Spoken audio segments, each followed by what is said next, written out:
What is up, everybody? It's Dave Drakes with the Collective Experience. We're back for another TCE live watch party for the 2021 MX Outdoor Series. Super stoked that we're getting to do this with you guys. We're gonna be joined by Brandon Winfield in a little bit.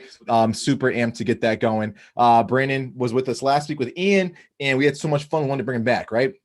And especially for this weekend, since the 250 point chase is so close.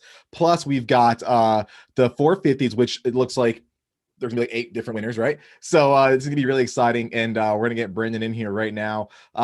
Be sure to hit up that chat, guys. If you're watching this on YouTube, hit up that chat. We want to be able to interact with you guys. Throw the questions in there. Let us know if you want to see something cool, us to talk about something cool. Let us know in the chat, and be sure to hit the subscribe button.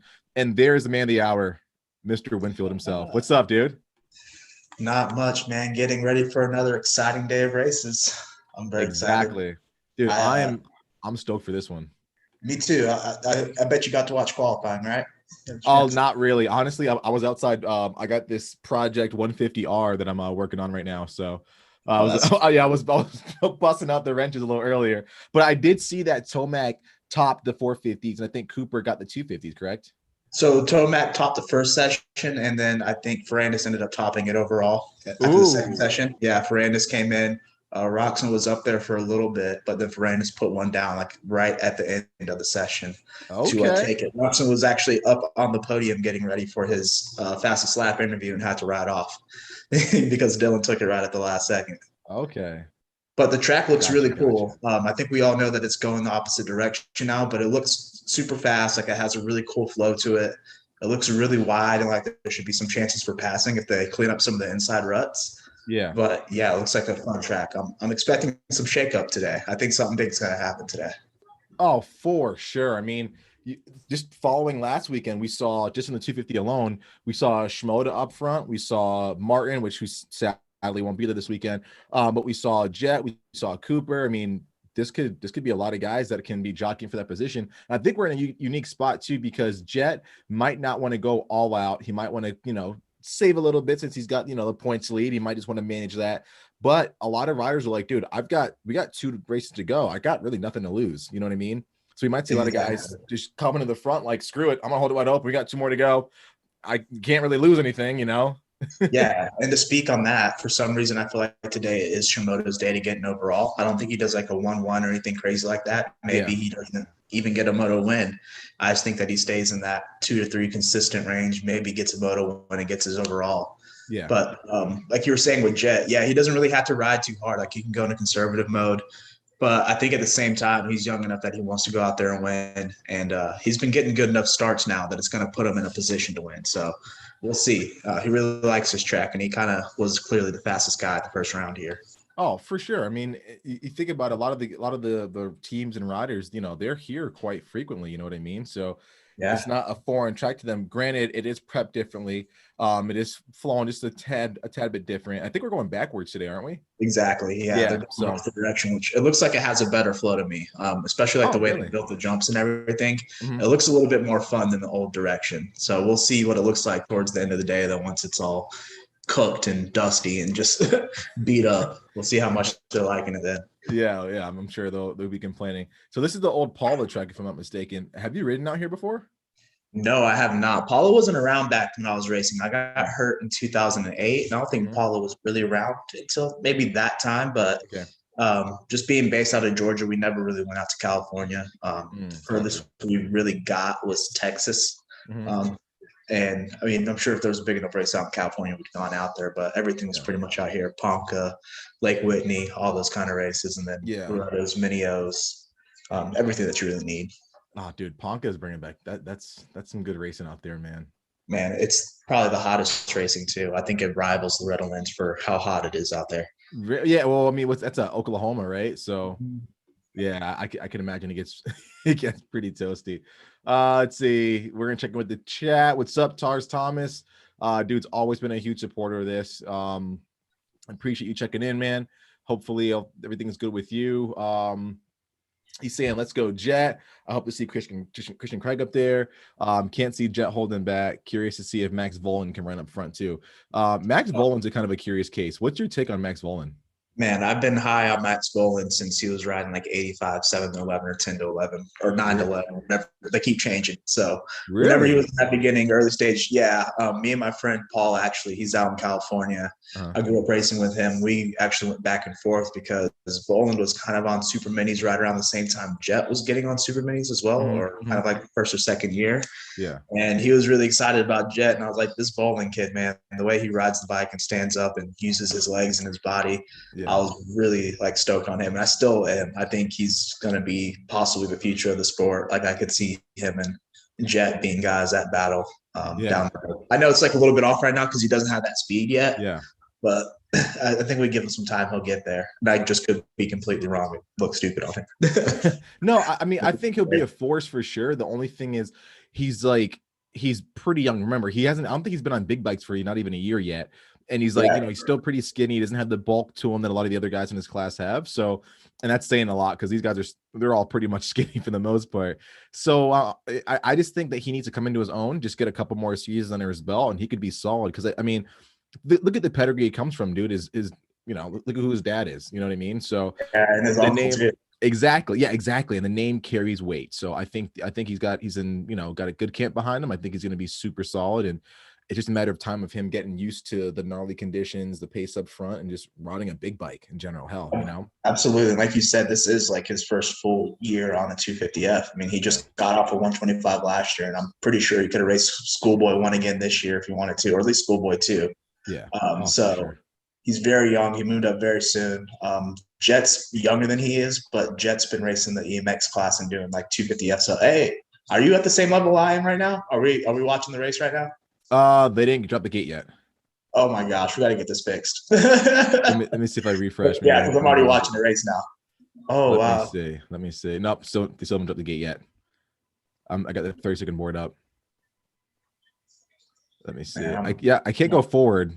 Can you go back like 10, 20 seconds or whatever? Let me see. It's not remote here. This. Because I'm on desktop. I don't know if you're able to. Oh no, I'm on the Peacock app on my TV, and okay. I cannot go backwards. But I'll try. Once again, I'll just try to keep it cool. Keep it cool, yeah. I've got people in chat that are with me right now. Who we were talking about. Yeah. Oh, look at this. Okay. Bowling out front. I should just ask you like what's gonna happen because this is what 2 weekends in a row that you've been like pretty spot on. I'm almost like a minute ahead now. But yeah, Bowling's really good, man. And Jet with another good start as well. Oh, that's awesome. Bummer for Kitchen though. Going down. Oh, this track does flow really nice backwards. Look at that, like that rhythm section after that first big table. I like it. Yeah, dude, this is rad. And they diss it up pretty deep too. Yeah, there was a lot of deep, like frame dragging almost type of ruts. Yeah. Ooh, like, okay. Stuck in there. So yeah. Is that jamming in fourth place? Fifth place? I couldn't tell. You might be right though, because it should be him because there's only 2 Rockstar Huskies out there. And you got that feeling. Good for him, dude. That a boy. He's on my fantasy team as well, so I'm liking that. Oh, dude, I gave up outdoor fantasy, man. I go heavy in Supercross. Outdoors, it's like it slipped through my fingers, man. I got so busy. Yeah, I've missed a couple rounds, honestly, but I still do it for fun because it, gives me something to like look at during the races. Oh, yeah, for sure. I pay attention to other guys and how they're doing.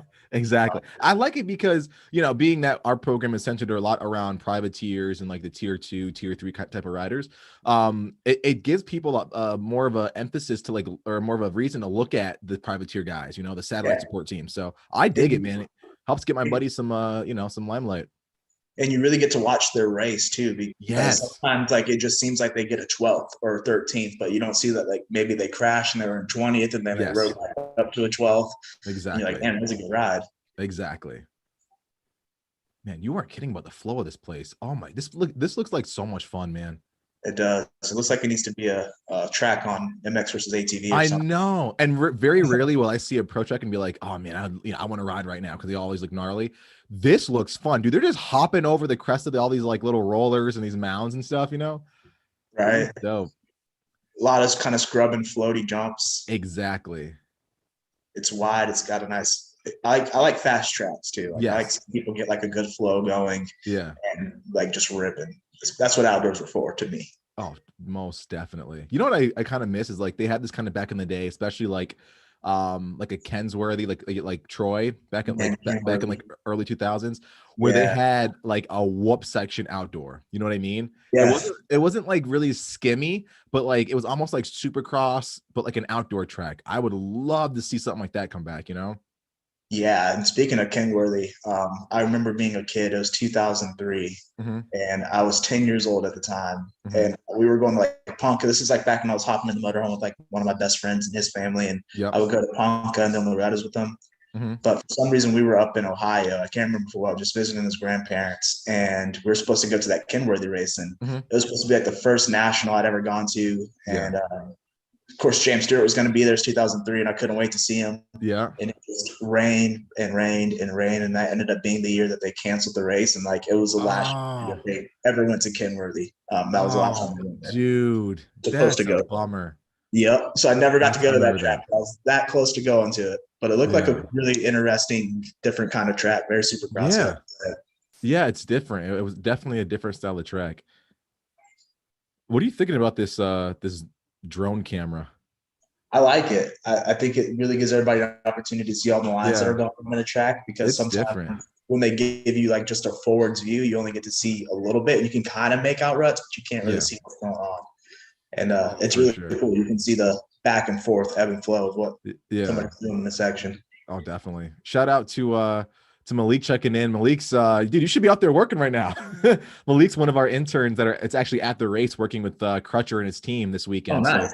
Malik signed up to enter the TCE program. And dude, guys had a story this morning of him on the back of Crutcher's bike going out for practice. So Malik's involved right now. The dude is like front row center. So if you guys want to end up like Malik in the chat and be at the race while it's happening in the midst of everything, hit that link below for our TCE internship program.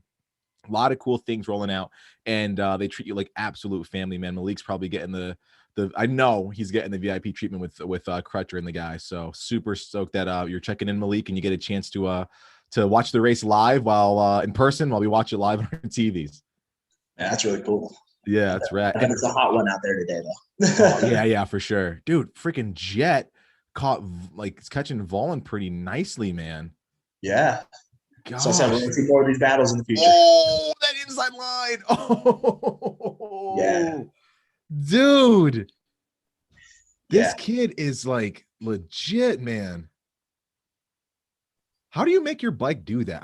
I watch him sometimes and I'm like, how do you not just like high side every time you try that? Oh no, lots of seat time. He knows his balance points. He knows how far he can kind of push it. And Yeah. then that bike is also just set up really nice. Like when you get comfortable enough with the bike and you know how it's going to react, like you can kind of just do things like that. And sometimes you just hope it works, and sometimes it goes not how Man. you expect, but you pull it off somehow. Yeah. I don't know, man. If I can test out one of those new Hondas, dude, I might join you on the Team Red Man, because they the look way good. that you know what I mean? The way that Jet's been rotted and everyone's just been like touting these Hondas, dude. They look good. Paris is still in fifth right now. And Cooper's in seventh. He hasn't done much moving up. If Hmm. not, he's gone backwards a little bit, possibly. Yeah. That's really cool of Varese to like get that fill-in ride and still be able to ride that well, you know, and not succumb to the pressure, it seems like. Yeah, I've heard like a lot of times when people hop on those bikes. I mean, I guess it's different for outdoors. Suspension is definitely a little bit softer. Yeah. But when they try to get those fill-in rides for Supercross and they're riding like the 52 or 50 millimeter forks, Yeah. like the heavier set factory forks, like it's just a really hard adjustment to make because there's no front end feel essentially, and the bike's just completely different and Yeah. almost too powerful. And yeah, it's really cool to see him hop in there and get to do it on outdoors and kind of adjust to the bike relatively quickly and Oh, get definitely. to get a good start. Like Definitely. that really helps his case. Yeah, dude, for sure. For sure. Masterpool qualified fifth today. I'm trying to see what he can do, but he's back in 10th right now. Mm. Derek Drake is back and riding pretty good. He qualified top 10. Kitchen's already up to 18, which is pretty impressive. Yeah, and for a young kid like that, man, he's been absolutely crushing stuff, man. Yeah. Like it's super, super cool to see. he was another one of those guys whose riding style and technique I was really high on. Like when he Yeah. was at Loretta's in the 250B class, he just looked so flawless and smooth, and like he was flowing so well. Yes. Very impressive to watch. Oh, most definitely, man. I wish people would talk more about the Suzuki guys. Like, you know what I mean? Like Schwartz and who else was the other? Kilroy was out there for a little Yeah, yeah, bit. Kilroy. There you go. Yep. Very, Oh, very smooth, man. They're making it happen on a really, I guess, tough bike. I'll say it. Tough bike to be competitive on. yeah, luckily they say it turns really well though. Like I Yeah. think their handling's good on it. They just may be a little bit down on power, and they still got that Kickstarter. Yeah. Sadly. And there's a guy named Elzinga out there. Oh, where's he He from? qualified. He qualified like in the top 15, and he's riding top 15 right now. Mm. Rick Elzinga. Oh, I didn't even Tarzan's talking about the throwback pro circuit team Fox gear. I haven't even You haven't seen that yet? that. No, I haven't seen it. It's like the 1997 or 98 Fox gear that Carmichael used to wear. It's kind of like a forest green with a like lime green to it, a fluorescent green. It looks really, really good. Oh, that's rad. Man, the leaderboard's going all haywire right now. Everybody's moving all over the place. Yeah. That's funny. Yeah, Crispy Caleb, man. If you want to be a factory mechanic when you grow up, dude, a good place to start is our internship program, like Malik's doing right now. It's only a one race commitment. You sign up on the website. As long as you're 16 and over, we can get you hooked up working with a pro team behind the scenes, man. It's a super huge resume builder, and we've got so many people that have gotten hired into the sport because of the program. So definitely check that out. The link is below. If you want to be a pro rider, I can't help you there though, man. I'll help you there. That's one place I need help. I would love to have the talent of a pro rider. Pro mechanic, we can hook you up. But I can point you some direction to some classes. Exactly. Yeah, exactly. That's really cool what you're doing though, to get people out there and kind of get some experience and get a chance to just have a shot so that they can say they work for somebody and then start to work their way up. Pretty much everything you do in this industry is knowing someone. Exactly. And, getting the work up through the ranks, essentially. That's awesome. 100%. And Brandon, for people that might not be as familiar with you, who might have missed last weekend, give us a quick rundown of your stint in the sport and what you've got going on now, dude, because I'll just say it, you're revolutionizing the way people, can get around and have access. So definitely let us know what you've been working on. Yeah, I grew up pretty much like most kids. I loved motocross since I could know what it was or see what was happening and figure out what was going on. I was always into dirt bikes and watching the Crusty Demons and Terra Firma movies and just always paying attention. Like I was a huge student and fan of the sport for the longest time, possibly to my own detriment once I really started racing. I got my first bike when I was 5, back when I actually lived out in California. Crashed at LACR, didn't want to do it again, was terrified of dirt bikes, and started again once I was like 9 or 10. Once we moved to Georgia, got a 65, started riding out here, and just kind of fell in love with it. Used to be terrified of jumping, and my dad was like, well, if you want to be a professional motocrosser like you talk about, you got to figure out how to jump a dirt bike, man. Yep. Jumping is a big part of the sport that you really like. And so once we figured that out, it was kind of off to the races. I got to ride for American Honda for a couple years when I was like 13 and 14. And then that 14-year age years when I got hurt, I was racing a schoolboy in B class. And on the 250F, I crashed and the bike hit me in the back and broke my spinal cord in half at the T7, T8. So I was injured then when I was 14 in 2008.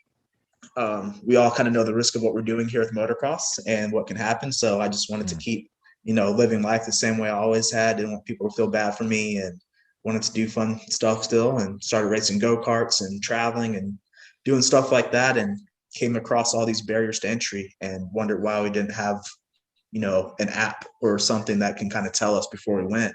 So instead of complaining, I kind of developed a solution and developed that mobile app, and we consider ourselves the Yelp of accessibility and iAccess Life. Check us out. Yeah, that's gonna be linked below too for everybody. Super, super cool to be able to get everyone access. And one thing about the collective is that we want everybody to have an amazing experience and have the opportunity to further whether it's their career or further their fandom. And I think it's great that, I can even look to you and say like, hey man, like how can I make this better for everybody? People who may have accessibility issues, how can we make this program better? And I think that's so awesome. You can do that for so many brands, not only in the sport, but everywhere. You know what I mean? Like that's so cool. And it's so needed for stuff like this, man. And I think it's freaking incredible, dude. Literally life-changing for so many people. Thanks, man. I really appreciate it.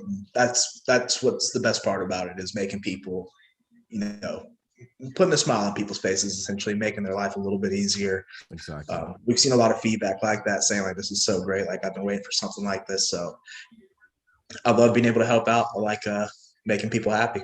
Yeah. That's phenomenal, man. Well, whenever you catch up to me, we're about to have a race. It's pretty exciting. Man, let me make sure I can. I keep like refreshing, like hoping like maybe it'll bump me forward, but like... Yeah, I'm at 15 and 48 seconds now. 15 minutes 48 seconds. Okay, yeah. So you're almost a minute ahead of me. Wow. Oh man, crazy, huh? That is weird. I wonder it's a big difference. It's not like 10 seconds or 15 seconds. Yeah. I think Ali agrees with you, man. The drone cam is pretty cool. Man, it does look cool. I really saw when they were doing the Loretta's this year, and they brought that out. And I was like, man, that's a really cool thing that they're doing there. I like that. Yeah. It's better than the helicopter would be. The helicopter is like too high, and the drone can like get behind people and follow them, so you can kind of see the speed and what's going on. Ooh. Yeah. Forkner not having a good start either. He's in 21st not too long ago. I wonder where he's at now. Man, I talked about him in our midweek show, and like Forkner's so good, but man, he's having a really rough go at it. I think someone was saying that he's even like I don't know, like trying to conserve and stuff like that and not go as hard, but like no. Yeah. So who knows, man. We have a special guest that wants to hop in here. And I think he's joining us from Fox Raceway, actually. And if I'm not mistaken, it's the 378 Ripper of one Jeff Crutcher. There he is. Can you guys hear me? Yeah, got you loud and clear, buddy. Oh, yeah. Cool. So reporting live from the cracks of the desert shit here in Indian Reservation country. I failed to put the 378 Celebrity Home Loans Moss Marketing Group riding on the edge KTM into the show today because session number one was like riding a GNCC. There were literal 28-inch deep soup holes practically all the way across the track. Session number two, I improved my time by 12 seconds. And nice. Then, and I didn't do a whole lot with that, but I was 50 timing, and then went out in the LCQ, was in the top 10. I don't know who was directly in front of me, but I was in about 8th place whenever I was counting, because I'm looking up.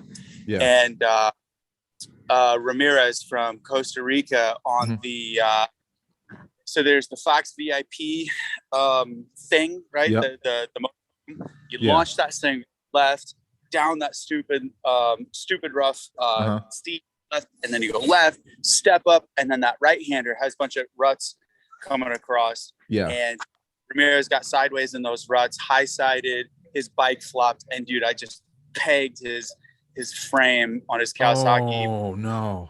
It just and like just flipped 30 feet down the hill, rolled, and then my bike slammed me in the back. It was Hey, come here. No, you got it. I'm an ultimate douchebag. Yeah. Oh, Brent Rouse checking in, everybody. You got two TCE celebrities, man. Look at this. 2 pros. That's right. I'm going to have to take this intern up for Moto 2 and I actually put it in the show. Yeah. There we go. Walk. Correct itself. We did? Yeah. We're getting closer. Okay, we're getting closer. So, attaboy. Malik, he's one of the interns for the day. Yep. And my girlfriend Aubrey and Ladanian Rouse, Brent's little brother. And as a whole, I got Tanner Myers behind me. Tanner made it in qualifying. He's an Oklahoma City guy, so I ride with him a lot. And then the real DP 138, David Poley, he's back here also. We got a nice little crew of guys. Yeah, dude, you got all the boys there. Poley. Yep, No, Pulley's a good dude. So with me, I got Brandon Winfield on here, Crutcher, some American Honda royalty from a couple years back. So we're kind of we're just chatting up about the race. We're checking in on the chat, and dude, everybody is like, everybody is crushing it out there today, man. Faulkner managed to hit the only tree on the track. Yeah, I saw that. I just saw that. Are you watching the race right now, Crutcher? Say that again. Are you watching the race right now? No, we're still in the pits. Okay. We're gonna go up to the Fox rig. I got some armbands to go up there and hobnob with the corporate folks, and we're gonna watch the up there. Awesome. Yeah. So I have a question for you. I have a quick question for you. When the track is super deep and super gnarly like that, how do you regroup and I guess reassess and adjust for that next upcoming practice session? Because it's almost like you're riding two different tracks. Oh, dude, totally. And like during the first session, it's just kind of like, okay, well, I understand the layout of the track. Yep.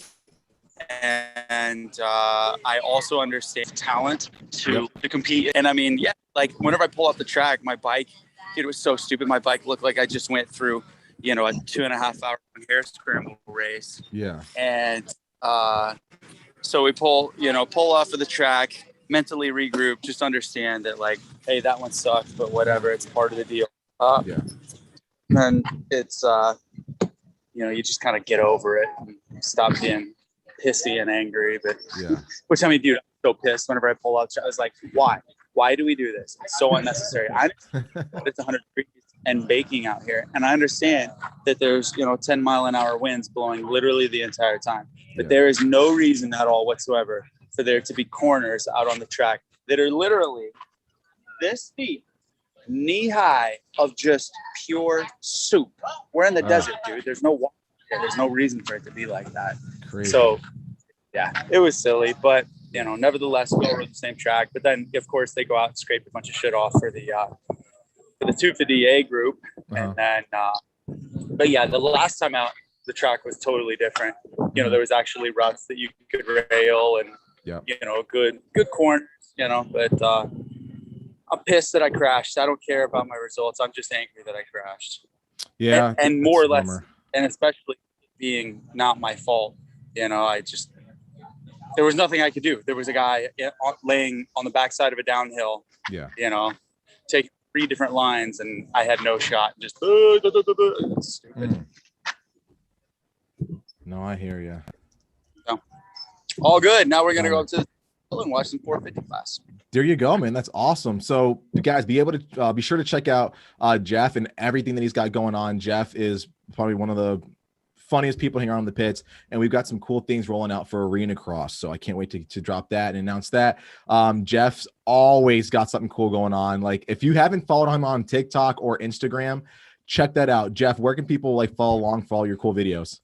Dude, it's just Rippin' Ruts, at Rippin' Ruts, and then that's IG, TikTok, and then obviously I have my team Instagram, but the best way to find that, it's just RRCZ.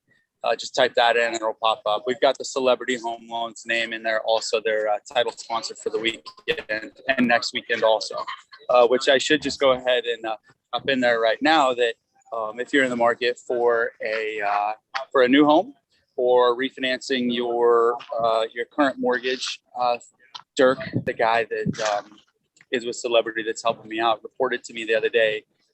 He wrote a note for 1.9% APR. They've been murdering low 3s, 2s, even high 1% APRs. It's almost unheard of for houses, man. Literally unheard of. Yeah, dude. I mean, the market, prices are high on the homes, but the interest rates are really low. So it kind of balances out in the long run. So, dmoss.celebrityhomeloans.com. And of course I have the link in my bio, so I mean, just, check me out, Rippin' Ruts. And if you're in the market for a home loan, check out Celebrity. And that's not just this week or next week. That's, for the rest of your life. Understand that Dirk is a hardcore motocross guy, grew up racing motorcycles. Nice. Now he writes notes, and it's, I want to support the guy that wants to support our sport. There we go. So Brandon, once the app and the program takes off, you become a millionaire, We can just hop in a mansion, dude. We can call him and just hop in a mansion, you know? There we go. It works out. It works out perfectly. I'll definitely sponsor some people if I do make Yeah, that. dude, Malik. that's awesome. Oh, hey followers. What's up? What's up? What's up? Hey, how you doing, man? Doing good. Living the dream. Yeah, but anybody watching, I highly recommend getting involved with this internship. You're gonna meet a lot of good people, learn a lot of good things. Check it out. Yeah. Worth everything you put into it. He's having fun. We're having fun. We're just out here having a good time today. Awesome, man. Love it. Well, Crutcher, we'll let you get back to it and enjoy the motos, enjoy the 450s. And yeah, dude, feel free to check in with us during the 450s if you want to. All right, guys. We'll talk soon. Thanks. Be good, man. Later. All right, I'll bye. see ya. Super cool of Jet to check in, man. That's cool. Getting like almost like we have a pit reporter, you know? Absolutely. Live action. He's calling in from the storm right now. Exactly. Cool to get his insight. So moving back to the races, Jet extended his lead. That was crazy. I saw Moseman went down, washed the front. That's a no bueno, man. What happened? That is unfortunately a signature of Moseman. That my gosh, dude. And I was just about to give a shout out to my buddy Scott Lillis. I mean, he's still not wrong, but yeah, he was saying that he thought today was going to be Moseman's chance to get that first overall, and it was looking really good. Him and Jet were going to go at it. That's that battle I was hoping was going to happen, and as soon as it got started, it ended. So hopefully next moto he can be back up there. But yeah, Jet's got an 8.5 second lead right now. He's completely gone. Oh man, yeah, Moseman, the guy is like he's one of those guys that like could get that sneaky win. I almost talk about him and someone like an RJ Hampshire almost in the same breath, but I will say Moseman probably a little more consistent. Yeah, you know what I mean? Bit more consistent for sure. Not as out there and you know, making all the mistakes. Hampshire's gotten it done before that. yeah, for sure. Gotten it done. Yeah. What's crazy is that Cooper's is still in 7th, man. Like he hasn't gone forward. Yeah, not moving up, man. And you know, shout out to Varize, dude. Holding we got 5 minutes left plus 2 laps, and Varize is holding that top 10 spot in 8th, solidly above Masterpool, who crushes it. Above Schwartz, and I think what did Varize has been slowly moving up, but this is probably the biggest jump he's had in his results in a long time, you know. Yeah, his best finish so far this year is in 11th in a moto, so this is definitely good. I know he's definitely wants to get inside the top 10, and he got that factory bike and got a chance to put it up there so far, so hopefully he can continue that and do it again in the second moto and show that it wasn't a fluke, essentially. Exactly. And how cool would that be if this resulted in a good ride for him for next year, you know, a Husky ride? That would be like super cool, man, because you know he's deserving of it. Super nice kid, likable, works hard, you know. Definitely. And I hear that the FXR team is going to go away next year. So Cody Schock is definitely looking for a ride. So he's got some tough competition that he's got to go up against. So really, this definitely helps us. Yeah. It's it just came out like this week or last week sometime that's going to be back. Gotcha. So this definitely helps Varize's case for sure. I think he may end up just being like another fill-in ride or something again next year in case somebody gets hurt, because I think a lot of those spots are spoken for. Yeah, and that's very difficult too to run a team. So I mean, I know we see teams kind of come and go, and Mike Lindsay, you know, he put blood, sweat, and tears into that thing. So you know, I'm sure it's going to shake out to be something that he can kind of pivot off of, but still it's so tough running an outfit like that. I mean, you got to give it up to these team riders. Yeah, I mean, he took a chance and put some money down, I'm sure, and got some sponsors that put some money in, and they provided some rides for some teams, especially for some kids like Mumford who didn't have anything after Geico left. Yeah, so for sure. Really good, and they had some really cool success, especially with Shock. Yeah, I'm sure it was just a numbers thing where you know there's more going in than there was coming out of it, essentially. Yeah, for sure. Oh, we got Kenny looking good in that gear. So normally during our the midweek we have a foul plug show, which we'll probably get you on this week, Brandon. But we just pretty much talk about, like, you know, highlights in moto and stuff like that. And we've got a section called the drip check, and we always go through the cool kits from the past weekend or past couple of rounds. And dude, Kenny is always up front, dude. Him and Jet and Cody Shock always coming out looking drippy. It's ridiculous. That gear is crazy. And there's one thing that's all in common with those guys too, is that they're on a Honda. Yeah. You know what? I'm gonna go buy one at this point, dude. Screw it. Screw test riding one. I'm just gonna go buy one. I agree. Go out there and go get it. Let's do it. Dang. Oh, There, man. yeah. Like Moseman just got Hampshire somewhere.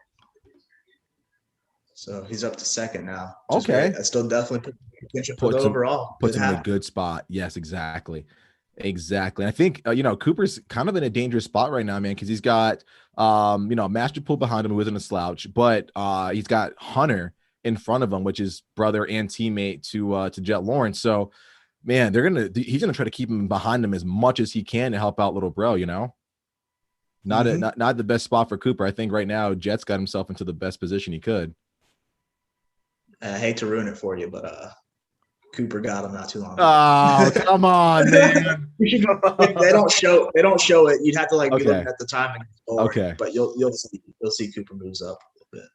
Yeah. Well, good on Cooper. Good on him. But I think that's been kind of like the story of Hunter lately is like when it comes to outdoors, later on the motos, we don't really see the stamina, which is crazy because he's got the fitness for it. I think I don't know if it's like an illness or it's a long lingering thing, or nerves, what's what I'm hearing. I'm hearing it's a sickness right now. He's not feeling well, so maybe that has to do with something. But I mean, he went 1-1 at Southwick, so just drop off from that. Yeah, exactly. So that's interesting to kind of see that it's kind of faded away a little bit, like he's kind of lost the mojo. So yeah, for sure. And looks like Cooper got Volan too, so it's almost like Hunter and Volan in like one foul swoop right there. Yeah, he got him too. Yeah, I'd seen that. I don't want to say anything about. I don't want to go and do much, but you'll see in a little bit. Hunter's not that far behind Cooper anymore either. Like he hasn't given. Okay, they can make it a little slugfest then. Yeah, could be. Soon. I like that. That's cool. Another note about the track is, man, like it's shaping up pretty nicely. Nothing looks too crazy, which is almost a stark contrast to what Crutcher was talking about when the track this morning for first practice was just sounded like a freaking swamp in some sections. It's shaping up nicely, and they've got multiple lines to kind of bank off of too. Are you noticing that?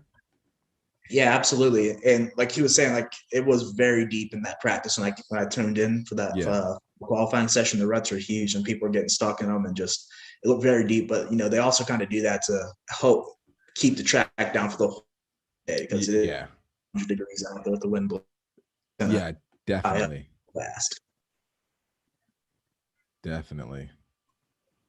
Yeah, it's provided a lot of lines. A lot of good lines. This is making me want to ride, man. Like even last weekend, as much fun as that race was to watch, seeing those jumps, I was like, I don't ever really want to go out there and ride. But holy crap, man, this weekend, I want to go out there and ride my dirt bike. Yeah, this one just seems like the perfect amount of rough, like where you want a rough track that has lines and it's a little bit challenging, but it's not going to kill you. Exactly. Oh, yeah, and you're right. They do catch up pretty closely. Hunter reels Cooper back in, and they're making it a race right now, man. This is looking pretty to go. Yeah, 3 to Looks go. Like Hunter's feeling better. Like Hunter's feeling better, but maybe Shimoda and Hampshire and Mo's been just riding really good. Yeah. And then it has 14 seconds. Jeez. Dude, this kid is not letting anything get in the way of him in that damn title. I'll tell you what. And one thing I will say, I don't really like when people compare Jet and like Stu from back in the day, but I will say that and nothing against either one of those guys. I just think it's like two different eras. It's kind of apples to oranges. But Jet, what I love about him is that he's got the speed, he's got the aggression, and like Stu, I think he's able to manage his races very, very well. The racecraft is good. And, you would see Stu as a 16-year-old kid just like amassing these huge gaps and like really not letting the points lead get to him. Like, yeah, he would crash and Jet makes mistakes here and there, but like they both seem like they really thrive when it comes down to like, going out there and just laying down super fast, hardcore laps. And that's what I love about Jet, man, is like the dude's got 14 seconds and he really doesn't even have to do this. He could literally settle in for a third and just manage his race. But like, he's like, screw that, dude. I want to come out here and crush people's dreams. You know what I mean? Yeah, I think he's just flowing right now too. Like, Yeah. I think the difference between him and Stu is like Stu, like when he was going, like he's going, like you can tell that he is trying and he's pushing, and you're like, when's the Yeah. like when's it gonna come undone? Essentially, with Yeah. Jet, it seems very controlled and flowing, and it seems like it comes super natural to go that speed. So, Yeah. And then Jet's racecraft, like you're that's I thought could work his way through the pack and Yeah. understand that there's like a long race ahead, and then he'll start getting those guys later. It's been really impressive to watch, just to see a 17-year-old kid keep his wits and his head about him, essentially. Yeah. It's unheard of, man. I mean, think about it, like, when we were teenagers, like, dude, I don't know about you, but I was all over the place, man. Like, I was, blowing through corners and messing things up. I'd have like 1 or 2 fast laps, and that was it. You know what I mean? Exactly. And not a lack of fast laps because of trying, just like you just keep making mistakes and like Yes. Yeah. you can't. We're young, think about it. Like between like 12 and like 15, 14, like, dude, you don't know what you're just out there twisting the throttle, man, Exactly. And yeah, Jet, like I think it comes from that EMX experience, and I think it's going to be cool to see what happens with this Moto Combine thing and how that helps these guys develop. But yeah, you put him in a championship position, and he gets a bad start, and he just knows that he's going to get there eventually, and doesn't make any silly moves or silly passes that are rushed and not calculated. Yeah, it goes down. So it's like I really thought this might have been Cooper's championship just because he starts to be up there, but man, Jet's really improve those starts and really show maturity in his passes and what he's doing. So it's gonna be hard to beat him. Agreed. And that Moto Combine, I think that's a cool topic. It's a cool race to get a lot of these racers, like you said, used to riding in these kind of conditions. The only thing that I will say is, like, it's tough because the top 3 or 4 or 5 kids are already signed to deals, and they ride with their pro counterparts so much in these gnarly tracks. It's almost like they're just out there. It's just another title for them. You know what I mean? Like they're probably only like, yeah, I get a chance to get seat time on this track, but hell, I ride freaking, our private facility that's just as rough, or if not rougher. And, and I laid laps down with a multi-time champion, like, what Star Yamaha, the amateur guys get to do. So, for me, I think it's cool, but also it's like, I almost think, like, do you think it's worth having exclusions? Like, if you're already signed and you already have so much pedigree, like, you can't do it, or like, how do you manage that? No, I think it's because you've seen a lot of, especially recently, a lot of guys that like Weston Pikes and these people, and Justin Cooper. He got his factory ride before he went pro. Essentially, like he was riding for Cycle Trader, and then got that star ride relatively shortly after. Yeah, but I think people bloom a little bit later, and so giving these guys that don't have the factory ride yet, but they give them a chance to get on the track and do those 30-minute motos too. And like, oh, this is different. Like if I just train differently and do different things, it's not like a 5-lap sprint essentially where I had to be the fastest guy on the track with these guys that have these better bikes. But we also see those factory kids come up and, not do well because of that. Essentially, it's just a whole different ball game. So I think it's just good to shape the whole, next generation like that and get them out there doing longer motos and, the short turnarounds and things of that nature in the heat and on these rougher tracks. So I think it benefits everybody, but maybe it does give a leg up to the other guys, essentially because of their pedigree and where they are already. Yeah. No, you're right.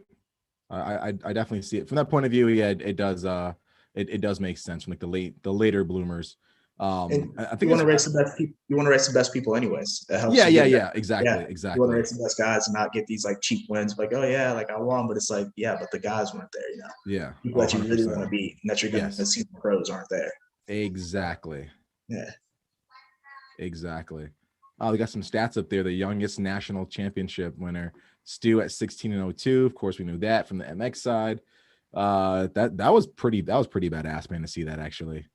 Yeah, and now that you think about it and look at how young he was, and like the next youngest person's like, I think it was 18 or something. They said, I can't remember now. It's not the graphics not there, but yeah. You think about being 16 years old, think about where Jet is and how talented he is, and he's just working on his first championship. But Stu was getting it done at 16. It's crazy. Yeah. Man. Got to get up to these guys. Good race there, right there. And I'll pose a question in the chat too. Will this be a pure Honda sweep today? I want to know what everyone thinks. Good question. That's what everyone's been asking.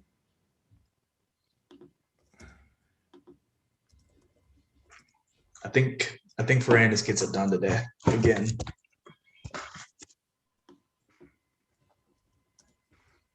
I'm gonna put a yes, no, who cares?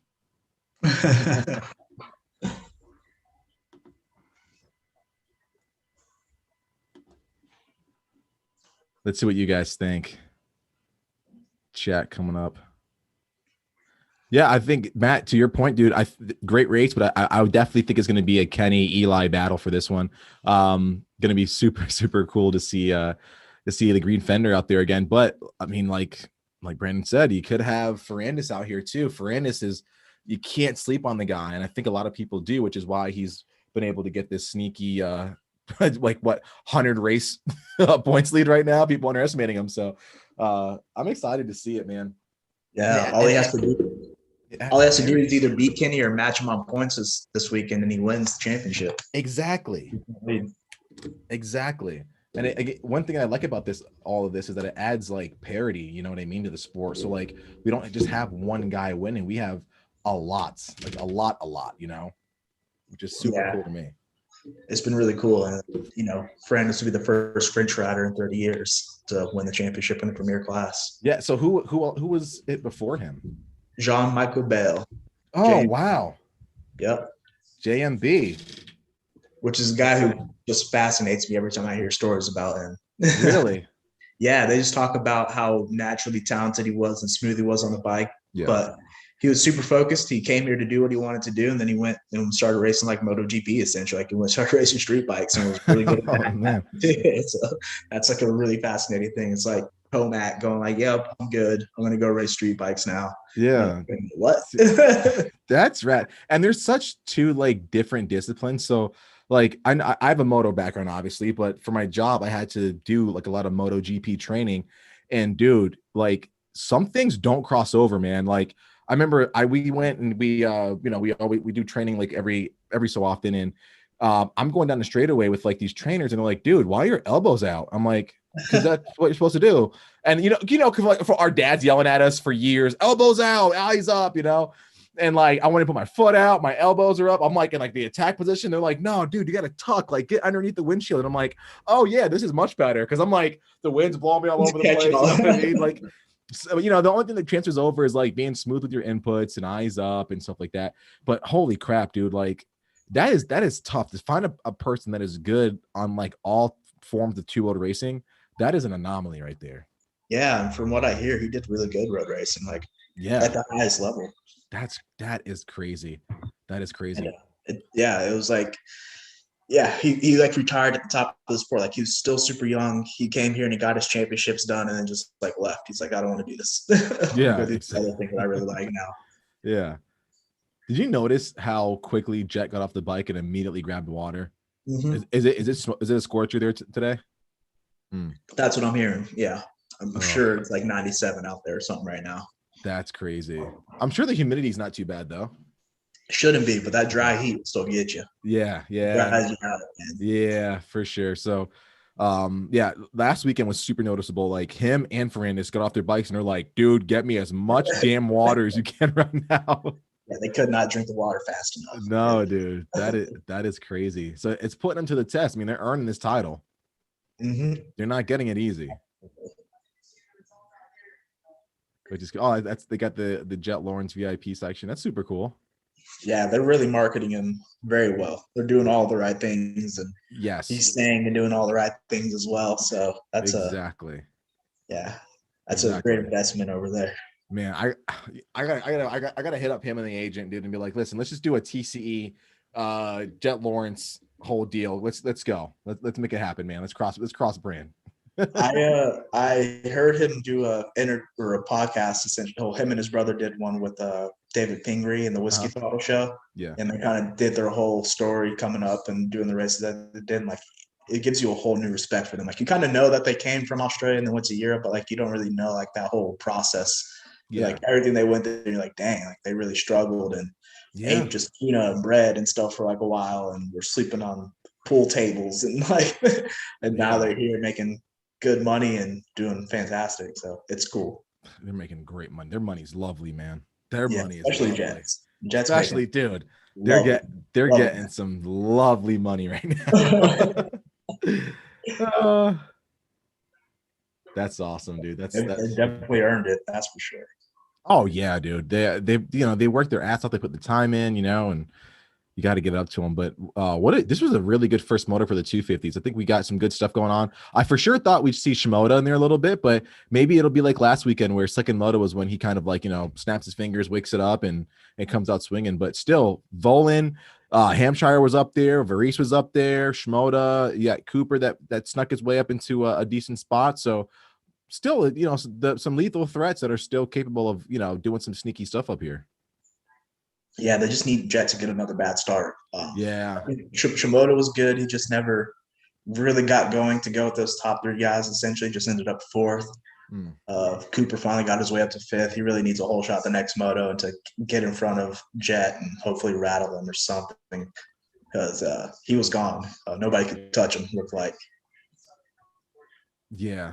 He's got to wake it up, man. It's it ain't gonna be easy, man. I'll tell you that much. These guys are not gonna make it easy for him. But that's one thing I really respect about Jet is like he's not afraid to go home and go to work. And obviously starts were a weak point for him, and he just worked on it until now, dude. Like he's not getting great starts, but much better than 20th and 15th and 13th and crap like that. He's like 4th, 3rd, 5th, like much better than what it's been.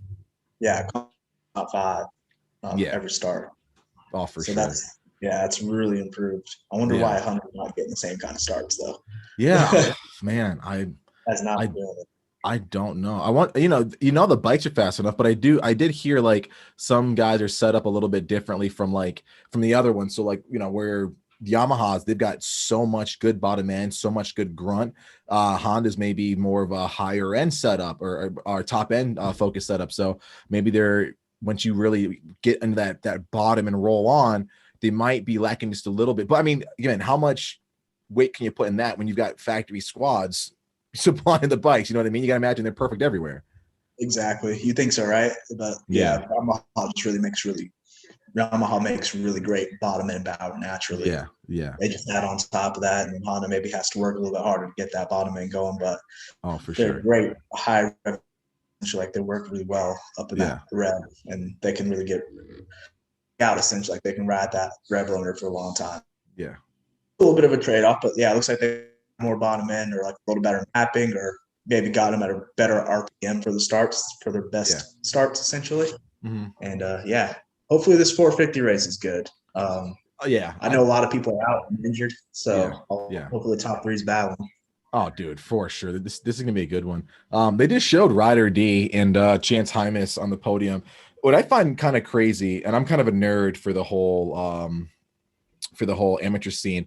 What I like about Ryder D is that the dude literally didn't ride the Redders this year. He hasn't really raced a big race on the 250F yet.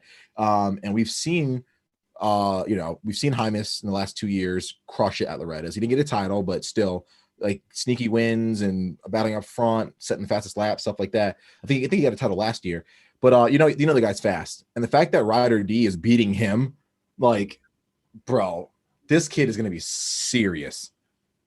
Absolutely serious. I've been thinking the same exact thing. Like you said, Ryder's been hurt. Like really, this is like his first time on a big bike right now. And and they're coming to do like these 30-minute motos. Yeah. And he's beating Hymas, who is arguably like really the only guy that could battle with Levi Kitchen in the A-class this year. And I think Ryder should be B-class. He was supposed to be B-class this year. Maybe he will be next year. Yeah. So it's really impressive that he's beating Hymas at this stage and at least going with them for 30-minute motos. That's impressive. Yeah.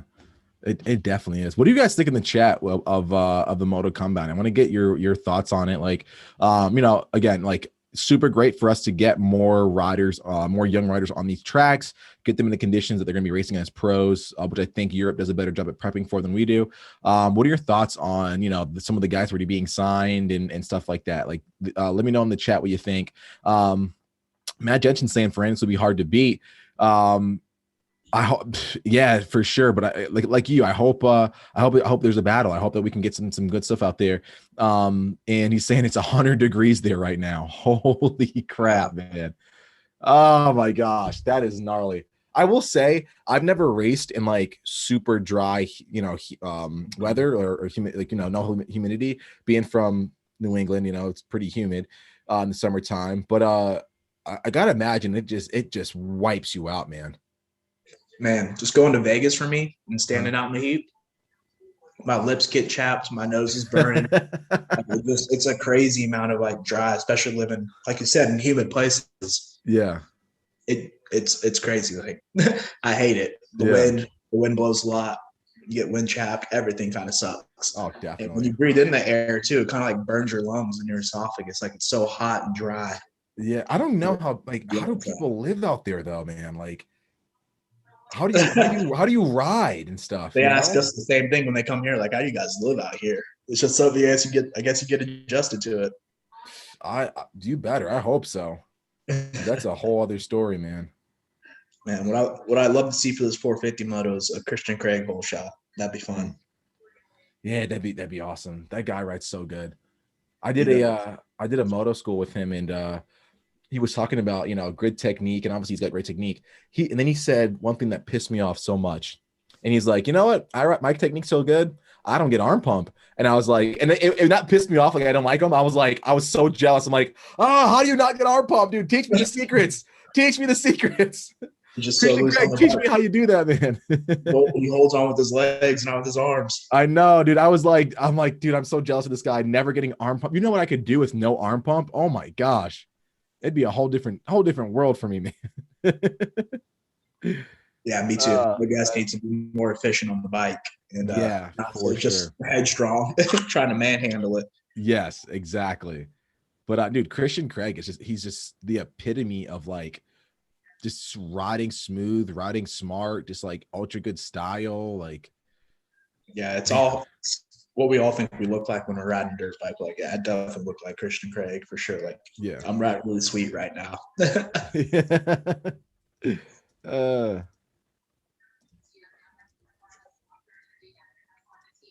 Tony saying he saw Ryder D on a 65 at Glen Helen. I'm like, oh, I wonder how fast that kid was back then. He's probably ripping. So Matt says, I think the amateurs make too much money before they turn pro. Some are making $250,000 for racing the amateur program. Is that true? Did that happen, Brandon? I don't know about $250,000, but yeah, I think some of them are definitely making six figures. Amateur racing. Yes. How does that work? A lot of them are, a lot of the money tends to go to the parents so that they don't have to work essentially. They can take these kids wherever they need to be and go to these nationals and make sure all those funds and like things are taken care of. But yeah, especially now how kids are getting signed so young, it's like a real big bidding war. They're locking them in early, like with kind of big contracts. And yeah, I think they are getting paid a lot of money with the amateurs essentially.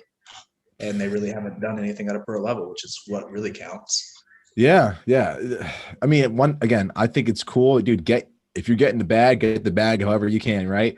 But at the same time, it's like, oh, dude, that is so much for an AM. So much.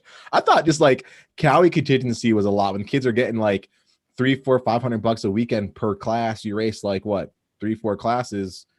It's a nice weekend's paycheck right there, Yeah, and I remember when I rode for Honda, and I'm sure my contract was different from like Barsha's or somebody like that when they were riding for Honda. But we would have, of course, the Honda contingency, but like we get paid twice as much as that for like bonuses if we did well at the races. So like it'd be like Honda contingency plus 2 times what Honda contingency is. So yeah, it'd be nice. Like you can make a pretty good bit of money as a 13, 14-year-old if you did well at Loretta's or some of these nationals and doubled up on that contingency. Must be nice to have talent. Well, a lot of work, a lot of dedication. Yeah, talent helps too. Dude, I need that Winfield skill, man. I needed the Barsha skill. Oh, dude, that's That's crazy. So you can I'm glad that that we, you keep coming back on here because it's great to have your insight onto like this to this stuff, especially the amateur side. So how differently were your amateur bikes riding for the factory and riding for America Honda versus like like some other bikes that you might see in the Renegade next to you? I wouldn't say they were drastically different. So when you do like an amateur program, unless you are getting like team bikes essentially, all you really do is you get supplied with the bike. So they'll just give you the stock bikes, and then it's up to you to work like whatever motor builder you work with or suspension guy that you work with. Mm-hmm. But yeah, if you're getting factory stuff, like you kind of get better. I guess you get preferential treatment essentially from some of these other sponsors and some of these motor builders and stuff. Yeah. I remember getting like this one-off pipe that Taryn Odell actually used to ride on his Super Mini back when he rode for Honda. Mm-hmm. And it was like this 30 weld custom pipe that was really, really sick and like Whoa. really fat off the bottom and sounded so cool. Really? That was really cool. But yeah, the bikes, as far as like, I think Team Green, I think they did a lot of stuff in-house where they built the bikes. And they had their team, like of course Pro Circuit and those guys that they had suspension and motors from. But Honda was mainly like they just supplied you with bikes, and like pretty much everybody else had their own suspension person or whoever that they worked with. More common. So gotcha. It was just nice getting like a little extra support from those guys when you have like a factory ride. It helped out. Oh yeah, that's got to be rad. I do remember, when I was on my first year on big bikes, I think, and Barsha was still on his like super minis, and he raced us. It was like a New York race, District 34, and he raced us on a super mini. And I will tell you that is the crispest, cleanest sounding 85. I didn't hear it like it's just like his rev limiter was like 5 or 6 grand higher than everyone else's, dude. This kid's bike sounded so freaking fast, and I'm on the 125, mind you. And I'm like, yeah, I don't have nearly enough motor for this kid, man. Like, it was granted, obviously he's leagues ahead of us, but man, did that thing sound crispy. Holy crap. Yeah, his bikes always sounded good. And I remember once we first got on the 4-strokes as 150Fs when they came out. Yeah. We had like really big bog issues with those. Like they just would not get off the bottom essentially. Yeah. And his dad was like somebody that gave us like tips on how to make that stuff stop. So he had some good people in his corner to make those bikes run really well. That could have been something that Honda got him connected with essentially. I was definitely on Honda, but I was way low level Honda. Like there's like, here's some bikes and a parts allowance essentially and some bonuses. I'm sure guys like Barsha got some preferential treatment where they were making sure that those bikes worked really well. Yeah, that's rad. So I'm working on that same bike right now. All you guys tuning in, I'll give you a quick little insight, but we've got a really cool TCE bike build that's going up on the channel, where I picked up a 07 CRF 150R, and we're rebuilding that, turn that thing back into a pretty much factory replica race bike. So all of you can, stay tuned. That's coming out very, very soon. But yeah, I was out that's the bike I was working on when I told you, Brandon, out there in the garage. Just I'm putting together the head right now, putting freaking valve springs in there and new valve seals and all that stuff. So I'm geeking out working on that thing, dude. Like I remember when I first saw that bike come out, like, dude, I was like, Dad, they got a 4-stroke 85. This thing is so cool. Like, I want to get one. He's like, nope, not getting one. He's staying Cowie. I'm like, God dang it. So now I want to pick this thing up, dude. I cannot wait to get this thing just looking super trick. It's going to be so much fun. And that bike might be available as a raffle giveaway too. So stay tuned for that, guys. We got some cool stuff coming. That was the first year of that bike too. That was 7, what you have. That was the first year that they came out. Generation. Yeah. Yep. I remember it was just, you couldn't race them in the 85 class at first. They weren't allowed in the 85. You had to race like in the super mini class. And they were so heavy that I loved them. They were a lot of fun to ride and made cornering so much easier, but they were bricks, man. Like, and they did not have the same kind of speed that a super mini had, just mainly because of how light super minis were. And at the time you could like build a 112 super mini, and those things were just really fast. And the 150 lacked a little bit of development at the time, but they were fun. I love that. I don't think they've really changed since 07, right? I think they're the same, aren't they? I think so. Pretty much around the same. I think they did a little bit better with some electronics and stuff later on down the line once they got to be a little bit newer. But yeah, the first ones were interesting, but they were fun. I think it definitely prepped me to get on a 250F because once I like made that next step, and the people I was racing on 85s and super minis that didn't ride the 150s, so it was like a jump. It was a noticeable jump. Okay, yeah, for sure. So what was like the biggest thing you noticed going from the 85 to the 150R? Was it the weight? Was it the power? Was it the engine braking? What was it? Definitely the engine braking at first and how quickly it would stall. You really had to be cognizant of like having the clutch in and making sure you're in the right gear going into the corner and coming out of it, because it would stall really easily. But the best thing for me was just like not having to use the clutch in the corner, just being able to be smooth and like roll the power on. And it was just always there. Like it just it got off the bottom really easily. Yeah. So it just made my riding technique better. I wasn't so rushed and overriding the bike. I was able to kind of relax and just stand up and flow and sit down in the corners and just like power out and not do so much clutching and messing up the corner, making it like 3 corners when there should only just be 1. Yeah. And I love that about those 4 strokes. Those are nice. Oh, that's rad, man. That's super rad. I absolutely love that. Yeah, I'm excited to see how this thing goes. I've seen a couple like really cool ones at Loretta's, and I'm like, oh, okay, we can get them looking pretty cool. So I'm excited for that. And who doesn't like doing a really cool replica bike build? So yeah, I had a Yosh pipe on mine too. Those things used to sound so sick. dude, I can't find a Yosh pipe for this thing. Really? I went looking, man. Like I might have to hit you up later, but like I can't find a decent Yosh pipe. Man, I don't know where they went. Like back then, it was like not too many people were making them. I think FMF and Yosh and maybe Pro Circuit. But I ended up going with the Yosh pipe because, Yosh and Air is just dope. It's the coolest pipe out there, essentially, to me. Yeah. Those things sounded so cool, man. Like it was just cool to be on a 4. Like you said, when they first came out, it was like a 4-stroke 85. Like, wow, like that's different. Like that's really cool. I like that thing. Yeah. Oh, for sure. Oh, thanks, Matt. It will be a dope build. The first video should be dropping pretty soon. Once I get the head work and everything should be done this weekend, and then I'll start pulling everything apart and dropping everything off to powder coating and Cerakote. So that first one should be dropping here pretty soon. I'm excited to see, what turns up from this bike, and nothing's better than spinning a wrench on a dirt bike on the weekend. So other than riding it, of course. That should be pretty fun. So we talked a little bit about the FXR team kind of going away, but dude, what can you say about Cody Schock, man? Like in the 450 class, this guy has been shining, man. A bunch of top 10s. I think it was like top 6 or top 7 last couple of rides. And I don't think we've seen a privateer have that great of a breakout ride since like maybe a Weston or someone, like how cool is that? Yeah, and that's a good question.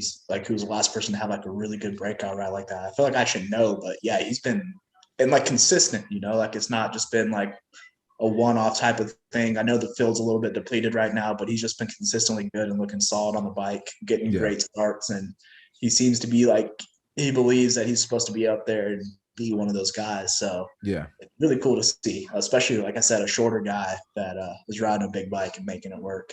Yeah. And I know the gate probably is just dropping for you, but he's ripping right now. Yep. Gates dropped right now. Cool passes. And yeah, we're going into turn 2 into 3 now. And LeMay's down, Savachi's down. I'm not sure who 645 is. I can't read the back of his jersey, but a little bit of carnage up there. And look at that. Kenny out front, Coop behind him, and then Ferrandis in third. Oh man, Ferrandis is he's just such a freaking stud, dude. Yeah, he's very solid mentally. Like he gets the job done. Yeah. No matter what. You see Cody Schock getting up there? He's up in the 4th. Oh, yeah. I just saw him go around. Was that a Suzuki guy? Yeah, I think so. Yeah. And look at Kenny's lead already. We've been racing for like 30 seconds, and the dude's got like 3-4 second lead. Yeah, he has a nice little gap. This is what he does, and then it's so weird how he can do this and then not do this. Like, he can do it all. He can do it all in the same race. Like, he can get out to like one of these rip roaring leads real fast, and all of a sudden it's just like he loses that rhythm. People start passing him and just dropping him. So I think this is going to be interesting. We'll see what Ferrandis does. He's not going to want to let him get away. Yeah. What do you think is attributes to Coop's outdoor season? Because it's not bad by any means, but it's not. He doesn't have that same tenacity that he has in Supercross when he races outdoors. Do you think he's just more of a Supercross focused rider right now? I don't want to say Supercross, more Supercross talented. I'd say, I'm going to put emphasis on focus because I think the guy is great everywhere. But do you think it's just he's more of like a, you know what, I'd rather do better in Supercross and rather put my more of my effort into that basket? I think that bike was really developed for Supercross and being able to turn down and be super nimble and just kind of work well in those kind of tighter conditions. And then when they came outdoors, it was probably a very twitchy, unstable kind of bike that he wasn't sure what it was going to do. And I know he took like that harness off the bottom of his frame was something that he did before the last race at Ironman, and he podiumed. He's looking really good right now, actually. Yeah, there's like a harness that I think Michael Antonovich was the one that kind of got the picture of it, like showed the difference of the bike on Twitter. Yeah. But yeah, he changed that up and probably gave the bike a little bit more flex and a little bit more plush of a feel to allow him to do things. But yeah, I think you win a Supercross championship and you're just kind of like on cloud nine and you could care less about the other one a little bit. Yeah. Especially when they work a lot harder for it. It's not as fun to do. But I know Coop and his mentality and his mind state, and he doesn't want to get beat by these guys, especially the way that he had been getting beat. Yeah. So looks like he's figured something out, and he's actually still in this race really well. Like he's hanging in there. Yeah. Oh, most definitely, man. Nothing's cooler to me than when like you get a guy like Coop that just does not want to say die. And even though he might not have the best setup for the weekend, the guy just will hunt you down like we saw in Supercross. I love that aspect of it. One thing I do want to shout out is, of course, you know, you got the man himself, Cody Schock, just crushing it. FXR guy like myself. Shout out to FXR. If you guys in the comments, quick little break. If you guys in the comments want to get hooked up with some FXR stuff, man, let me know. We got a really cool promo code for all you guys. FXR stuff is like, for me, really awesome because it fits my fat ass and it lasts me. I can go through pants super fast, and I tell you what, FXR is affordable, it's comfortable, stretches where I need to stretch, it lasts me, and I'm not breaking the bank, and it holds up, which I love. But yeah, so you got Shock holding it down in sixth, but dude, Anstey in fourth, man. Is that correct? Like, is he have that Suzuki barking up there like that, man? Man, this is what I was expecting more of this year, honestly. I was expecting him to kind of do more of this because he showed some flashes of it last year at the couple moto podiums and stuff. And he comes from the GP space. He's a really, really good GP rider and has an awesome flow. One of those guys that kind of stands up and rides a bike really well. And so I was hoping to see more of this out of him. I don't know what's been going on, what's happening, but yeah, I think he needed a ride like this. It's rumored that he's going to go to the RM ATV team next year and take Savachi's spot, essentially. Really? One spot. Yeah, that's what's rumored right now. So we'll see if that happens. But yeah, maybe he's showing up and showing some fight right now. Yeah. Yeah, he's riding great. Man, we have a race here. Yeah, this is a fun race here in second. Yes. Oh, for sure. And it I'm liking the way that Coop's been like attacking the track. Is it just me, or does Kenny's bike look a little twitchier than normal, or is it just me? I've actually just been watching Coop, honestly. He's usually so smooth. I'm trying to see where Coop is making up time on Kenny right now because he's still really in this battle. But yeah, Kenny's bike usually just looks so good all the time that maybe it's like when it's a little bit off, you can really notice it. Yeah, because his bike is usually so stable and planted and always getting traction and putting power to the ground. So maybe when it is a little bit off, you can like pick up on it a little bit easier. But yeah, it looks like, ooh, dude, Coop is catching Kenny. Yeah. And you got Ferrandis sneaking in there too. Oh, you're right. This is gonna be good, man. He hasn't been able to leave that group, so maybe the bike is a little bit off than what it normally is. Yeah. Or it could just be like, everyone rides these tracks so much, and I can't imagine that Kenny's in California an awful lot, so yeah, he's been there. Been there a little bit this year, quite a bit. But yeah, like you said, his home base is Florida. That's where he spends most of his time. Like a lot of the 450 guys aren't typically based in California. They don't stay there too often. Tomac, Colorado, Rocks in Florida, Craig and all those 450 guys, Florida now, Ferrandis, Webb.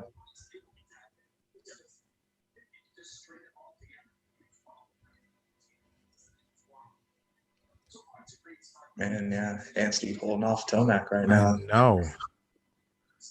When you get to go ahead. I was gonna say it's just been really weird seeing like I mean, I know he's done a little bit better the past few races, but Tomac just kind of be the 5th or 6th place guy or 4th place guy and not be able to go forward and make those passes that he used to just like go through people. Like Exactly. It's I don't think any of us are used to seeing it, but what I think is pretty crazy. It's almost like he's giving me like Villapoto last couple of seasons of his career in the US type of vibe, where he just seems kind of over it a little bit. And I think him going to Blue Crew will kind of reinvigorate his like spark for it. You know what I mean? Yeah, I agree. He's going back to a suspension guy that used to work with at Geico as well. And Yeah, I know a lot of his grief with Kawasaki had been over suspension changes and things of that nature and just getting more comfortable on the bike. And I think going back to Yamaha, something with a lot of power, we know that he's like a power heavy manhandle, just, buried in a corner and just slam it in there and go type of guy. So I think that helps. And then having to like be able to work with that suspension guy against somebody that really understands what he likes, it's going to be a refreshing thing for him. Like you said, I thought he would have been like retiring after this year because I thought he was kind of just over it too. Yeah, especially with the cross championship.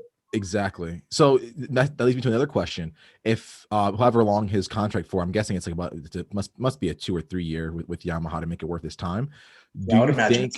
Yeah. Do you think if the year goes really well for him, that sort of extends his career a little bit? Do you think it makes him want to race another year or two? And the inverse of that, if it goes bad, do you think that it'll make him want to wrap it up a little early? I think he'll be done after the 2 years anyway. Honestly, I don't know if it sways him either way. If he does really good, I think he's one of those guys that's smart and has a lot of other hobbies and things outside of motocross that he's interested in. So the fact that he's won a Supercross championship finally, he's a 3-time outdoor champion. I don't know if he's ever won MXDM like overall in general, like the full team. That's maybe one thing that he'd like to do, but he's done everything now. So I think it's to the point where he wants to maybe ride something different, go someplace that he likes, and then maybe just kind of wrap it up. But you could be right. Maybe he does really well, and he's just like, I want to keep riding this bike, like I'm having fun. Yeah. And it extends his career from what it would have been. Yeah. I'm really excited to see what happens to Tomac when he retires. Because like with Villa, like I was always a Villa fan, love watching Villapoto ride. But it wasn't until he retired, him and Denji, where I'm like, dude, these guys are awesome. They're super cool. Like I love the insight and stuff like that. You know what I mean? So absolutely, I think Villapoto definitely opened up a lot more after he got after he retired, after his career. He just became more of himself, and he's hilarious and just like a normal guy that likes to just grill fun. Out beer and have fun. Just fun, man. Right? All the reasons why we love it. And dude, Ferrandis hitting that inside and just sneaking right up on Coop, man. Yeah. Give it up to Coop though. Like, oh, nice inside line by Ferrandis. Got him. Yep. Great line. Oh, man. I don't know how you're staying quiet, dude. I gotta give you props. No, I'm not like a trained professional. I'm kind of like making subtle. Like, dude, you really are like a trained pro, dude. I'm proud of you, man. You're doing good. I wonder if everybody else in chat's like where you are, if they're like up with me as well. If they're like, oh shit. They're probably like somewhere between the two of us. Right. Like, oh, okay. I'm not quite there yet, but like, oh, okay, I just found out. Sabachi's made really good progress. Yeah, that's been cool to see him come to the pack too. And like his teammate Bogle, he's been, kind of on people's minds a little bit lately. He's been getting these much better rides lately. Now they're not nothing to, set the world on fire with, but still he's like improving, Yeah, and like with this field, I feel like a much better ride for Bogle should be a top 5 ride, honestly, right now. Yes. It's like knowing his talent and how good he is and the equipment that he's on. Like I would love to see a top 5 right now. Like Anderson out and Barsh out and Marvin out and AP out as well. Like he should be a top 5 guy. I agree. I wonder what he does next year. That's a big question mark for me. Yeah, where he ends up, if he still races. I could see him being like brought onto like an MCR team. You got to imagine he's going to be cheap next year, obviously. Yeah. So he's got tons of talent. He's still like, he's not super old, is he? He's still got to be like 25, 24, 20, 26. He's my age. He's like 28. Oh, really? Okay. We grew up in the same class. Okay, cool. But yeah, I mean, so it's still not super old. So I mean, you can imagine he got another year or two in him, right? Of like solid riding, and he's a absolute talent, man. So if he gets on the right bike and feels comfortable, this guy could be a threat for top fives. You know what I mean? Like, can do a lot for a smaller team. Yeah, and I think people forget that he was like doing that last year a little bit. I think it was last year Yeah, when he got on the team. Like he got like a win, didn't he? Yeah, I Or think he two? like won some heat races or something like that. Yeah. Maybe got like one heat race win, maybe two. I think he had a Yeah. couple top fives in there. And yeah, he still can go really fast when he's feeling comfortable and I guess in shape, and Yeah. maybe not do like something's got to be going on, some sort of sickness or injury where he's not, doing too well right now. But Yeah. he's just it's not enough highs. It's more lows than it is highs with Bogle, unfortunately. And he's had a lot of concussion too. He's hit his head a lot in the past few years, unfortunately. Oh, for sure. For sure, man. Man, you're about to see another cool race here in about a minute. Oh, yes. I love this. The oracle that is Brandon. The mystic Brandon giving us a glimpse of the future. I can already tell it's shaping up, man. Ferrandis looks like he's on a freaking tear. That's rad. Hey, Freddie Norton in top 10 too. He's on my fantasy team. Oh, you picked him? Well, yeah, I think nice. So. No way, I didn't pick him because I knew everybody else was going to pick him. Oh, okay. I have Meshi on my team right now. Who's crushing it? He's in the double points. Meshi's what was he? 15th, 14th? 15th right now. Yep. So good job on that pick. I had Moran's in 16th, doing pretty well. Nice. Moran's killed me too much in Supercross. He let me down so much. Like, and I like him, dude. I like him as a person, but dude, like, and he's such a great rider. But like every time I picked him, it was like when he had his bad race, and the following weekend is when he would crush it. Yeah, and as I say that, he drops down to 18th. Oh, see? Come on, man. Why are you doing me like this? Still double right now. I'll take it. Yeah. Well, I had Jace Kessler last week, and he went out there and crushed it. Got 50 points in the first moto because he got 13th, and then I'm watching my second moto results on the Pulp MX thing, like watching the live timing. And I'm wondering, I was like, well, I don't have 3 guys out there. It's like, I know I had 4. And I didn't realize that he didn't make the moto. And I don't know if you heard this because he ended up with 2 right-hand gloves, essentially. And oh, no. Got approval to leave and go back to his pit to go grab it. When he came back, another official said that he couldn't come back and start the race. So he kind of got screwed over. No. So did a lot of fantasies. No, that sucks, man. That's too bad. Oh, that's crazy. So yeah, I mean, if Ferrandis finishes ahead of Roczen the next moto as well, then that's the title right there, isn't it? That's over. It's like if they tied on points this weekend, it'd be over too. Yeah. Holy crap, dude. I didn't even think about that. We really are towards like the end of the season right now. Oh yeah, penultimate round. Yeah. This is gonna be sick. Oh, definitely. Beat the best guys and beat them pretty bad usually. Yeah. So did you see that US isn't going to the nations? I did. What are your thoughts on that? It wasn't too surprising, honestly. There was like a lot of restrictions coming up from the EU that was making it where you had to be vaccinated to enter some of the states or have to do at least a COVID test and quarantine for a while for like 5 days or something, I believe. Like yeah. So just knowing that they weren't going to go an extra 5 days early, knowing a lot of guys probably in the motocross industry aren't vaccinated either. Yeah. And just everything else with like all the crews and getting over there, like it just wasn't worth it. Because nobody makes any money doing it. They just spend money to go do it. So it's what's the point? Yeah. Yeah, I hear you. Which kind of sucks. Like I used to really love Destinations as a kid, and like it was like the Olympics to me. I was like, this is us versus the world, and we were really good, and has been the same for a little bit. So hopefully next year we can go with a really good team. Yeah, I hope so too, man. You know what? And as much as I know that the European guys are they kind of have our number right now. Oh man, freaking great line by Tomac up that hill to get next to Coop. as much as the European guys and the MXGP guys are flying, like you got to imagine we had some sort of influence on that because they're starting to ride with more of like that American quote unquote flair, you know. And I think it's great that we had that cross pollination of talent and riding styles and that feedback going across the pond, man. I think it's awesome to see how the sport's grown globally and to see like, man, you know, the sport has progressed to the point where MXGP, like you guys where this sport didn't even originate, they're crushing it harder than we are, you know. Exactly. So as a pure moto fan, I love it. But still, you know, the American pride in me is still like, come on, boys, we got to wake it up. You know what I mean? Yeah, they definitely pay close attention to the American guys over here. And, yeah, it's definitely very glorified over here. So like a lot of the riding style and technique was definitely taken over there. And like you see that with Geyser and like Roman Febvre and some of those guys that like really have a lot of raw sprint speed and nasty scrubs and do really cool things on the bike. It's definitely evolved a lot over the years, and they got our number, man. They just got us kind of right now. Exactly.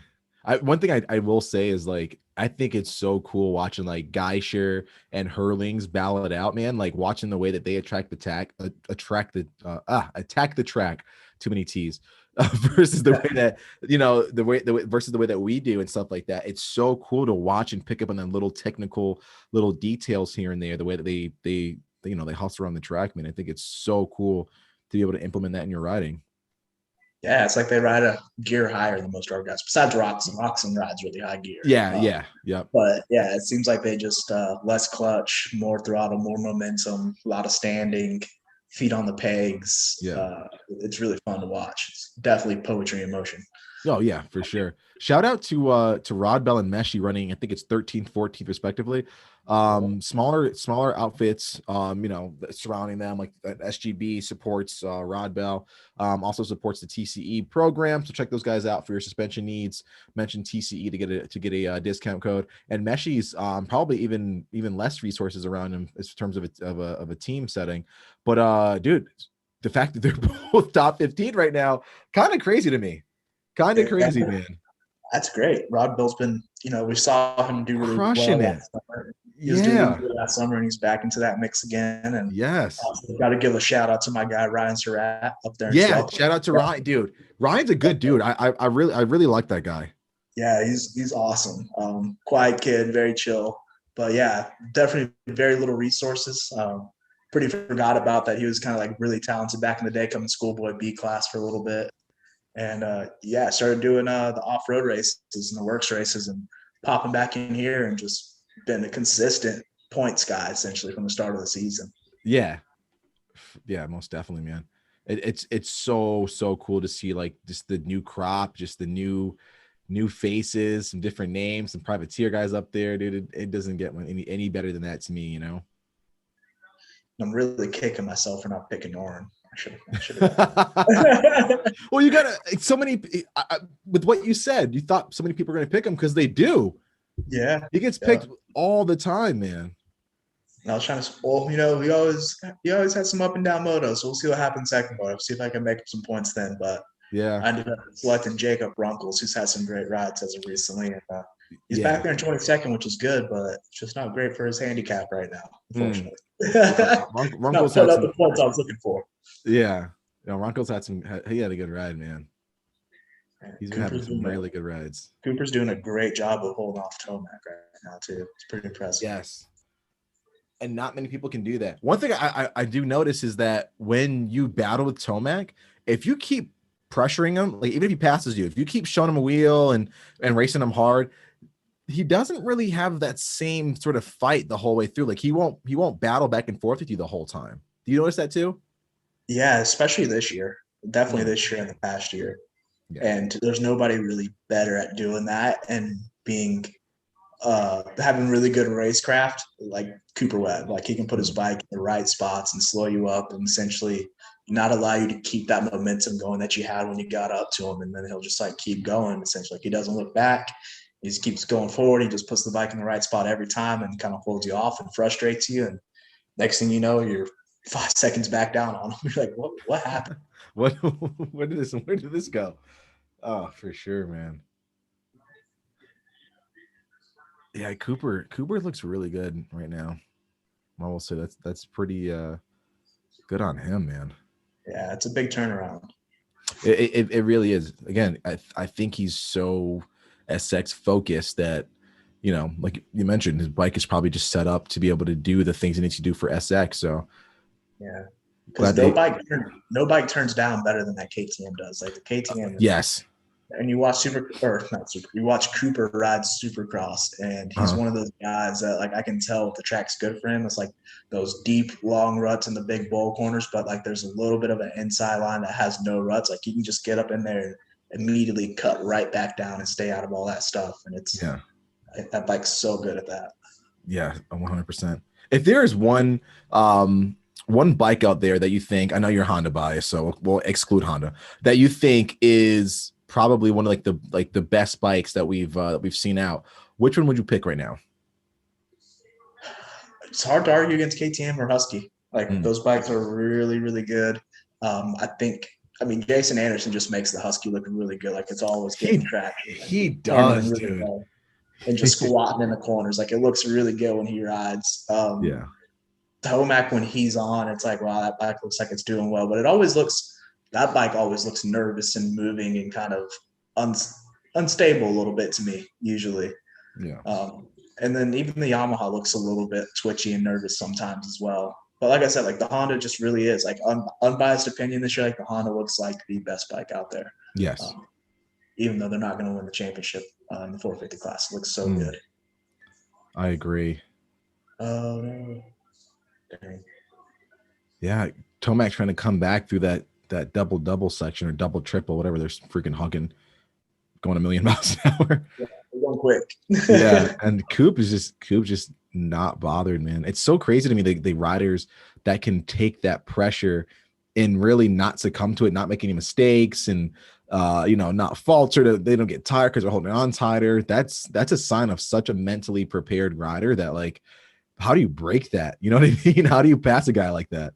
Exactly. It's hard, especially when you have Tomac behind you and you know he's on the clutch and bouncing off the rev limiter. Like it would be nerve-wracking having him behind you, and you know how good he is riding outdoors and how strong he is and how fast he can go. So yeah, the fact that Cooper just kind of really stays riding his own race is very impressive. Oh man, Tomac got around him because of the lappers, it looked like. Yeah, he got a little hung up there. I think it was happening either way. It was coming. Yeah, but yeah. That definitely helped. For sure. Tomac's bike looks really good. It's not doing anything crazy, but I've never seen Tomac a setup really go either way, like super one way, super soft, super stiff. The bike always looks like it's doing what he wants it to do, but I think that's just the nature of who Tomac is. I don't think he really gives a shit. I think he's just like, you know what, I want this rut, you're going there wide open, no questions asked. You know what I mean? Yeah, it's a complete contrast from him and Christian Craig riding. Yeah, yeah, definitely. And Tomac is a guy that does get arm pump. Yeah. That's a great start for Kenny. Really nice start. And just look at that. Ferrandis is just out front, just Sunday stroll, man. And he's man. I'm pretty stoked for him to win this championship. It's gonna be cool to see the emotion of that today. That's awesome. I want to see. I wish Roxon was putting up a bigger fight for this though. Same, man. I wish he would have been able to, grit something out. And I don't know. It's easier said than done, of course. I think Ferrandis is just riding super well. Yeah, I agree with that, man.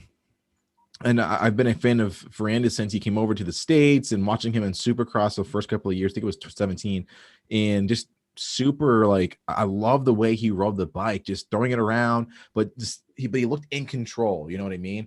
And just he makes riding look so much fun. He's one of the only guys, other than like maybe like Jet or even the Shimoda, that when I watch them, like, oh man, I want to go out there and ride the dirt bike. But like when I watch Tomac and everyone else, I'm like, yeah, that looks tiring. I'm good. It's like a lot of work. I'm good, But every time I watch Ferrandis, I'm like, dude, he makes riding look just so fun. He does.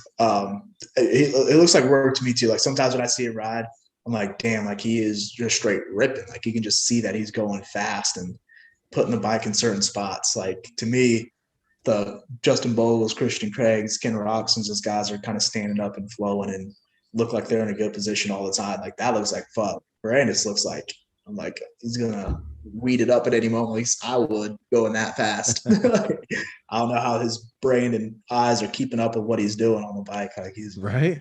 going. A lot of heart. Definitely rides with his heart for sure. Yeah, most definitely. Most definitely. I think it's shocked, dude. Sexton is one of those guys to me though that you just like watch. You're like, yeah, yes, yep. That's it. Like, which race did he went down in Houston in Supercross, correct? Yeah. That race, when I watched him, I was like, holy crap, dude, this guy is on it before he crashed. So fast. And he crashed going so fast. Yeah. Yeah. Crazy, man. But such is the sport though. But I look at Bogle's style. Even when he's like an eighth, just like end of the moto, dude just looks like crazy good style. Looks good. How do you do that?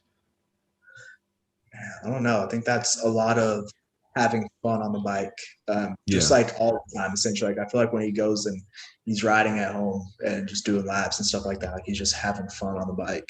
Yeah, just ripping and enjoying himself. I feel like you can see a lot of people's personalities in their riding style too. Yeah, some people. Yep, I agree with that. Wow, dude, that happened. Yeah. Let's see, 12th for Rod Bell, Meshi 14th, Surratt 13th,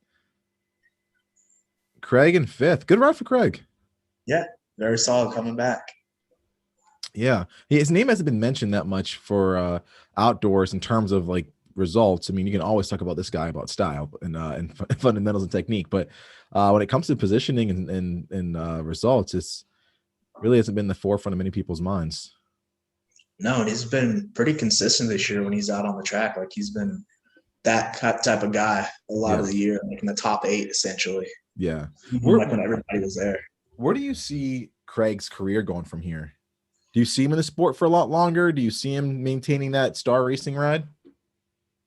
Yeah, I actually do. I think he can stay healthy, which has always kind of been a toss up for him. Mm-hmm. I think he'll stay around another 2 to 3 more years. But does he get a championship next year in the 250 class in Supercross? I don't know. Like, I want to say yes. Like, naturally, I just want to say yes because he's really, really good. But you also got Nichols coming back next year and Cooper coming back and Faulkner and Jet's going to be light years better. And I just don't know if that championship's ever going to happen for him. But I think he'll be good enough to always keep a really nice ride and collect a nice paycheck every year and just kind of keep stacking up that retirement fund essentially. And it looks like he loves riding a dirt bike too. So why not keep doing it for as long as you can, as long as you don't get banged up too much. Oh, exactly. Agree with that 100%. Man, Tomac is making that rhythm section look like nothing. He's going like too fast. Oh my gosh. You see that he got Roxon too? He got there yet? Oh yeah, he did. And he's got a little bit of a gap on him too. What do you think is getting to Roxon? You think it's the heat or just can't keep the pace of these guys? Who knows at this point? This is like exactly what I was talking about, how he just went out there and was like gone essentially at first. Like he was riding so well and like, oh man, no one's gonna be able to catch him. He's out front. All of a sudden he's 12 seconds back off Arandis now. I'm just like, how does it go from so good to so not good? Yeah. And it's still good. Anybody would kill to be a top 3 guy racing professionally, but damn, I feel like he should at least battling with Ferrandis for these race wins or riding away. I don't know. Maybe it is heat. Maybe I don't know. He had like 12 or 13 surgeries on his damn wrist. So who knows how his immune system is and how his body reacts to stress now and his adrenal glands and all this stuff. Like it could be weird. Yeah, that is kind of crazy to me, the amount of surgeries. And I know it's been played out and talked about, but god dang, dude, 12 or 13. Holy crap. That's brutal. That's a lot of anesthesia. That's a lot of x-rays and a lot of exposure to chemicals and potentials for infections and germs. And it's a lot. Holy and just like still winning races, championship threat, red plate holder for good majority of the races. Like, animal, dude. Absolute animal. Speaking of, we'll probably come to it here in a little bit, so I'm trying to draw it out. But yeah, that did happen. He went down. Hopefully you're almost there. You can't see it. You don't see, but all of a sudden you see like Tomac come over and jump, and he's not there anymore. Oh, no way. So I see Kenny directly behind Tomac.